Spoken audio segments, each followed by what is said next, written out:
It's time for the Sherwin-Williams Painting the Picture to Victory segment. Sherwin-Williams is the official paint provider of Duquesne Athletics. The Duquesne Dukes defeated local rival Robert Morris 31-6 last week in the first matchup since 2019 and have moved up to number 21 in the AFCA Coaches Poll and number 22 in the Stats Per 4 Media Poll. Duquesne has now won 7 consecutive games and improves to 4-0 in conference play to take firm control of first place in the NEC. The 7-game win streak is the longest for the Dukes since 2017. Darius Parentis and John Irby connected for 3 first-half touchdowns as Duquesne built a 21-0 halftime lead. Parentis added a fourth-quarter touchdown to Joey Isabella, and Brian Brudswitz made a 25-yard field goal as the Duquesne defense continued its dominance on the way to the 31-6 victory. Duquesne was named Honorable Mention FCS National Team of the Week, while John Irby and Ty Howard were named Honorable Mention for FCS National Offensive and Defensive Player of the Week. Irby and Howard garnered Northeast Conference honors as Offensive and Defensive Player of the Week as well. Irby is now the third different Duke to be named Offensive Player of the Week, as Duquesne has won the award 5 out of 9 weeks. Darius Parentis, Jamario Clements, and Jack Dunkley were all named prime performers on the weekly award list. The Dukes have a chance to secure at least a share of the conference title this week, hosting Wagner for their home finale at Rooney Field on Saturday. That was the Sherwin-Williams Painting the Picture to Victory segment. Sherwin-Williams is the official paint provider of Duquesne Athletics. And welcome back to the Duquesne University Football Coaches Show. Tim Benz, along with Jerry Schmitt, head coach of the Dukes. He's brought to us by Cordia. Cordia, creating energy solutions.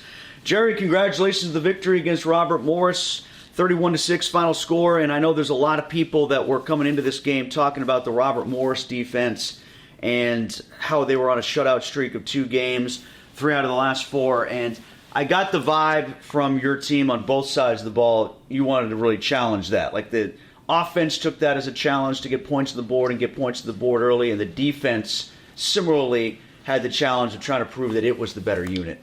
Yeah, I believe you're probably right.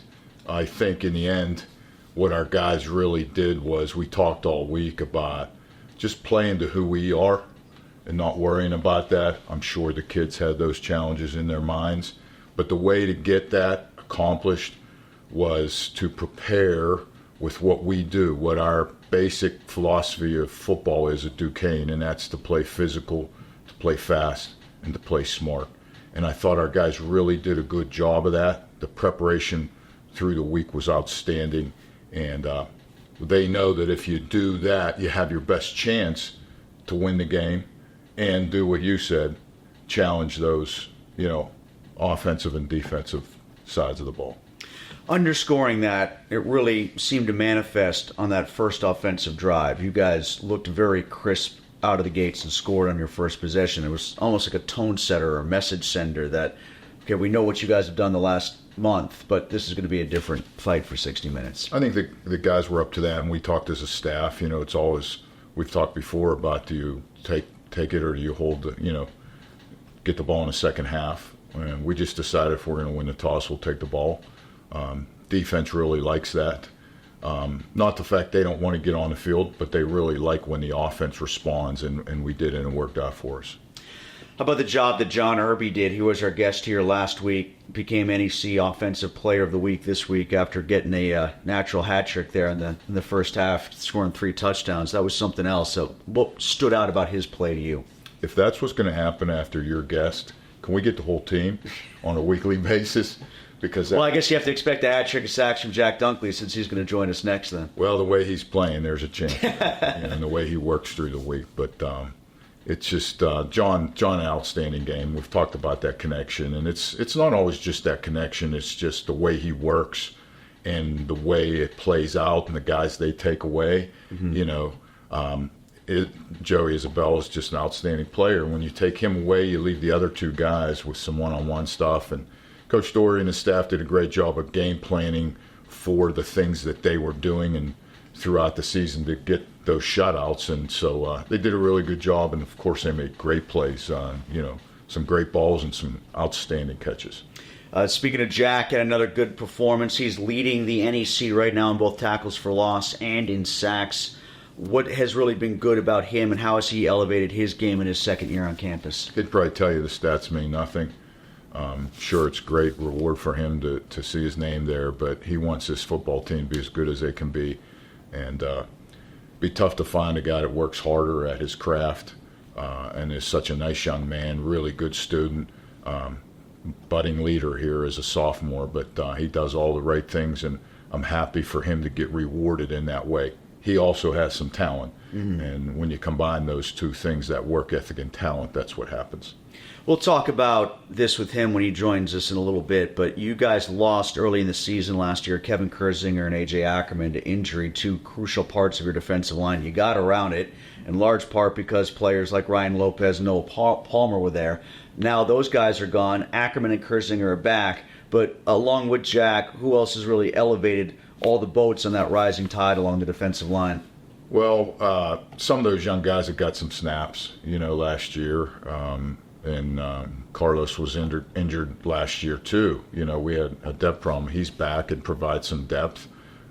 Jason Patterson is stepping up and maturing and growing, and he has great ability too. And his work ethic is improving, which shows week to week, and the way he plays in the game. And I just felt that all, paid off for us on Saturday. Another guy who had a really good day on defense was Ty Howard, became NEC Defensive Player of the Week. And he was shaky right up until game time, right?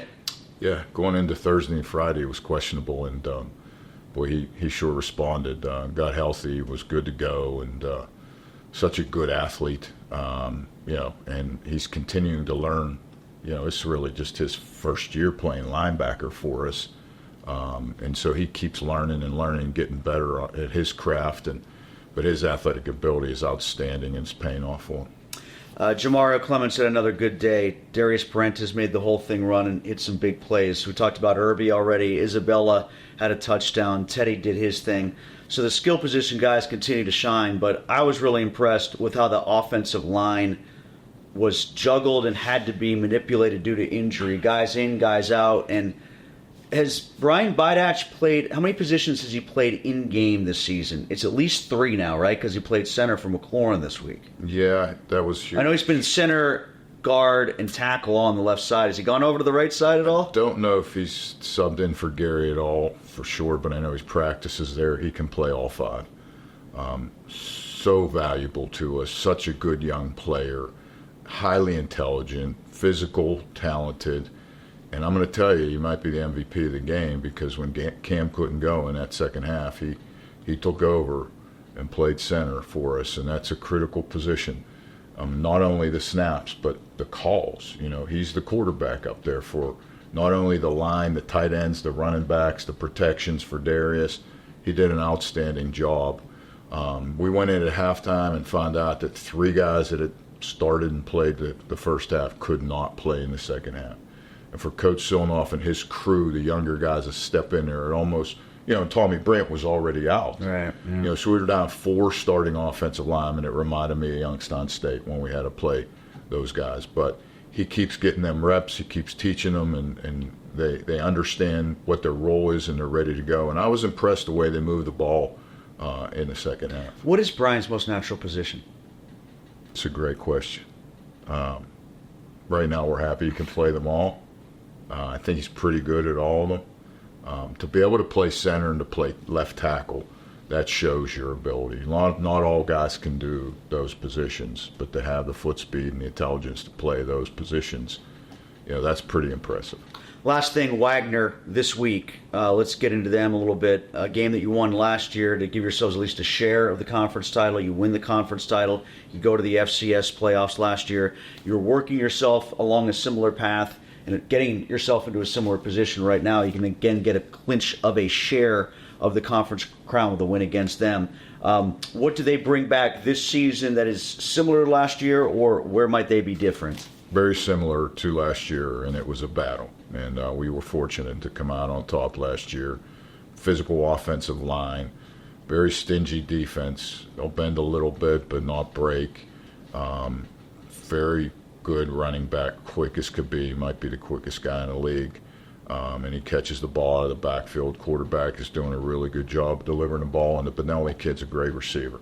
really good receiver. It's a challenge. They might be, I know their record doesn't show it, but they're at the top of the conference in talent and ability and chance to win football games. So it's a big challenge for us.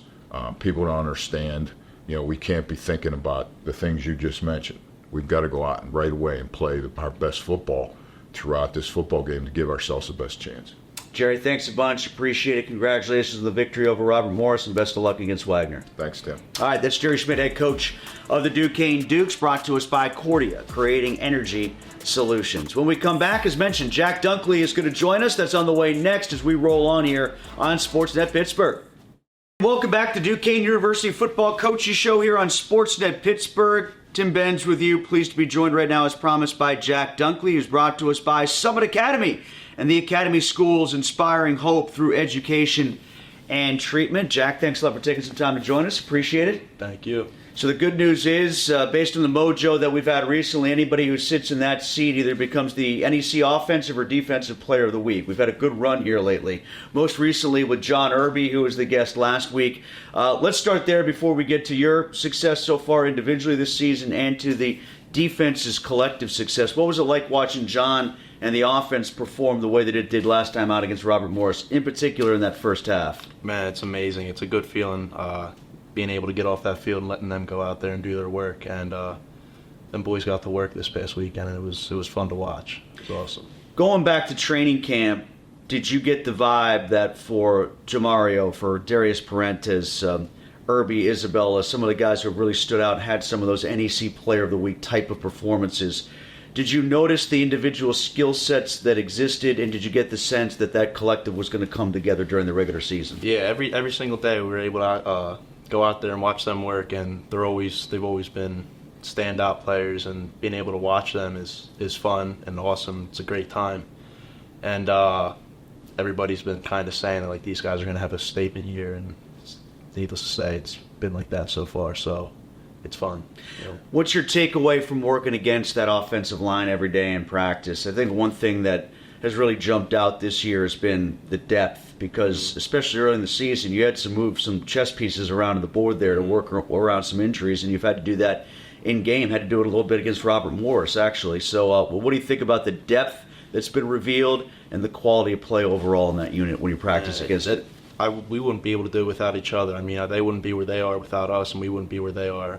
We wouldn't be where we are without them. So I feel us clashing head-to-head every single day has only made us better. This past week against RMU, I know that the Colonials came in with that shutout streak. They had 2 in a row. They had 3 out of 4. And I could really notice it, I felt, on both sides of the ball. I felt like the offense really wanted to challenge that and wanted to live up to that challenge. And you guys, too. I also got the energy that you guys wanted to show that you were actually the better defense, despite what maybe some of the stats had said coming in. Mm-hmm. There was a lot of talk going around all week, and I guess they thought they were going to come in here and give us a run for our money. And I guess we just wanted it more, and we went out there and we played, and we ended up on the right side there. So I know you're not from around this part of the state, you're from more out east, but having that rivalry back, it meant a lot to alumni, fans, having those regional teams play one another. For you going through it for the first time, since it was the first time back since 2019, what were your takeaways from it? Did it feel extra spicy? I didn't really know what to expect. I just remember seeing the media all week long, Robert Morris, Duquesne, that's all I heard. And I guess we carried that legacy, I guess, for Duquesne, and it was a good time. I mean, I think we only have one player on the team right now that's ever played Robert Morris. His name was Ackerman, and I think Coach Schmitt mentioned that in the meeting on Friday night. And I guess we got a good win for the Dukes there. So I mean, it was fun. It's nice to have that rivalry come back with the impact that it did, that both teams be 3-0 coming in to face one another with so much on the line. Now you guys are still in first place. You've got tons to play for, the championship, get a share of it potentially depending on how things shake out this week. How do you feel you guys are coming off of Robert Morris in terms of your focus for the last 2 weeks to maybe go back-to-back as champs here? Morals are high, and I think we're ready to go out. I mean, we're going to have a great week of practice this week, and we're hoping to do what we did last week again this week. So Wagner's coming in here, they're ready to play. I feel like we're everybody's Super Bowl right now, so we can't play down to every team's level. We got to play our level of Dukes football. So What has worked so well for you individually so far this season? The time we're speaking here, you're the NEC leader in sacks, you're the NEC leader in tackles for loss. Why have things come together so well for you here this year? Every single day I've been going to work with a mindset of I got to get better 1% every single day, and everybody's got to do their 1/11th. I wouldn't be able to do it without my guys to my left and to my right and behind me. So I really do give a lot of thanks to them. I mean, I do, like, I have been making plays, but I really wouldn't be able to do it without them. So, I mean, just I'm thanking them. Yes. I know that one of the storylines coming into this year was how you guys managed to replace the likes of A.J. Ackerman and Kevin Kersinger last year when they got hurt. This season coming in, you had to replace Noah Palmer and Ryan Lopez because they're no longer on the team. So can you speak about how you guys as a collective up front, the defensive line, managed to do that, how you guys have all come together in that context? AJ and Kevin have been vocal leaders and leading by example my whole career that I've been here over a little over a year now. And with them going out last year, they've been coaching me hard. Like last year, I made a few plays, and I give all my thanks to them. And now that they're playing next to me, it's fun. It's a great time, and I think them being next to me instead of being on the sideline now is like making everything like more comfortable. Like I guess you could say it's fun. It really is fun being able to play next to them and not having them on the sideline anymore. Is it a matter of their energy that meshes with yours? Is that what you're talking about? Exactly. Those two, they come to work every single day, so it's I guess that's why we've had a lot of success, is because of their vocal leadership and leading by example. So I just picked up on a little something you said there. You kind of slid it in. I made a few plays last year. I got the sense based on your quote there that you were trying to be more of a consistent presence and threat this season. Take the little that you had and apply it more regularly. I tried picking up right where I left off. I think I've done so far, and I'm hoping to continue to get even better and make more plays, I guess you could say. How about the job that you have to do against Wagner this week? It was an important game for you last season. I think it got you a share of the title last year when you played him. Similar circumstances this year. From what you've been able to glean, how similar are they to what you saw a season ago when you played them on the road? They're going to come out swinging. They're going to come ready to play, and just like they did last year. And I know it came down to the last few minutes last year, and we're hoping we don't have as much of a nail biter as that. We want to make it like a comfortable win, I guess you could say, and not have to stress it. But we're going to come out and play our Dukes football and hopefully not play down to anybody's level. We talked a lot already about the group up front, you and your fellow defensive linemen. How about what we've seen from the linebackers? When I was talking about NEC Players of the Week, I think Luke Miller from the linebacking corps has one of those already. Ty Howard just picked it up this week. Maybe talk about those two guys specifically and the whole group of linebackers, how they've been behind you. Yeah, us as a D-line, we're trying to do our job and set up plays to make for the linebackers for them to step up and make plays. So I guess us four D-line have been holding our own in the run game, and the linebackers are able to step up and do their job. I feel like that's why they've been so successful, because they're doing their job, because we're doing our job. And I feel we've been so successful because they're doing their job. It's like everybody's doing their 1/11th, and that's why we've been so successful. How noticeable of a boost has it been getting Ty back after his injury early this season? It's I feel like it's something that the team, not to say needed, because everybody is holding down, everybody's doing their job, but I guess you could say it is something that we needed. I mean, him being there on the team, on the field with us is like an energy boost, and he's always screaming. He's doing his job, and it's great. I mean, he's making plays, and he's like an energy, he provides energy, I guess you could say. Yeah, and in the secondary too, it's similar in the sense that I feel like there are different guys you can plug in different spots and not lose quality of play anywhere. I thank the coaches for that. I mean, all the guys. I'm not saying like you can put me in like a different position. I'll know how to play it, but the coaches have done such a great job of coaching these guys to know their job and know their 1/11th anywhere on the field. So, thank them. Well, thanks a lot for the time, Jack. Greatly appreciate it, and best of luck against Wagner coming up, okay? I appreciate it. Thanks. All right, Jack Dunkley from the Duquesne Dukes. Plenty more to come as we roll on here on SportsNet Pittsburgh. The Duquesne University Football Coaches Show rolls on, brought to you by UPMC and the UPMC Health Plan, the official healthcare provider of Duquesne Athletics. It's time to look behind the numbers, courtesy of the accounting and consulting firm Schneider Downs. Find out how big thinking with a personal focus can help your organization. The Dukes scored above 30 points for the sixth straight game and now average 41 points in conference play this season, while the defense is allowing just 17 points per game in NEC action. Darius Parentis threw for 231 yards and 4 touchdowns in the RMU win for his sixth straight game with multiple touchdowns. He now has 65 career touchdowns in the red and blue, which moves him into 5th all-time in the Duquesne record book. John Irby's 3 touchdowns and 126 receiving yards were a career high. He has eclipsed 120 yards in 2 of the last 3 games and is the only NEC receiver this season to have 3 such outings. Ty Howard, who led the Duquesne defense with 8 tackles and had a takeaway for the 4th consecutive game, is now tied for the conference lead with 3 interceptions of the season and has led the Dukes in tackles in 3 of the last 5 games. Duquesne held Robert Morris to 1 for 11 on 3rd down last week and is now top 20 in the FCS in 3rd down defense, as well as sacks per game at 2.67. That was a look behind the numbers, courtesy of the accounting and consulting firm Schneider Downs. Find out how big thinking with a personal focus can help your organization. On Saturday, November the 16th, the Dukes host Wagner at Rooney Field. Kickoff is set for noon. More game day information you can get it at GoDuquesne.com. This Road Ahead segment is brought to you by Dean Honda. Dean Honda. Visit them on Route 51 in Pleasant Hills or at DeanHonda.com.